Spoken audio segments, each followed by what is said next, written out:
On va commencer une petite série de vidéos sur la vie quotidienne au XVIIe et XVIIIe siècle. Des fois, vous lisez un roman et vous vous dites, mais je ne comprends pas très bien ce que fait le personnage. Il y a des éléments culturels ou de vie quotidienne qu'on n'a plus maintenant. Et du coup, je lance cette série pour qu'on comprenne un peu mieux. Là, on va parler de la chaise. Le moyen de transport des nobles, c'est la chaise, effectivement, c'est ça qu'on appelle une chaise.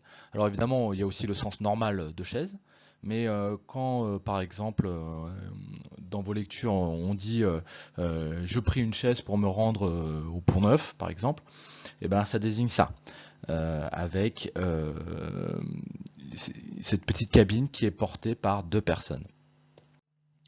On a également la vinaigrette qui est la chaise à roues. C'est une sorte de chaise à roues, c'est un peu plus pratique, ça peut être porté par une seule personne. Ça donne ça.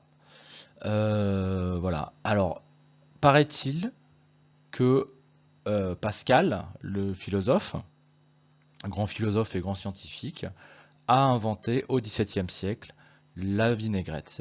Apparemment, c'est lui qui est crédité de l'invention de cette chaise à roues, qui est beaucoup plus pratique d'ailleurs, effectivement à transporter, et ça peut être une seule personne au lieu de deux.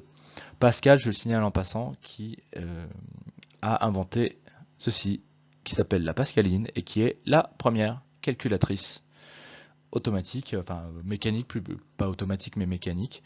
Voilà, bon ça c'est pour la culture générale. Donc voilà, donc comment se déplacer les nobles au XVIIe et XVIIIe siècle. Voilà.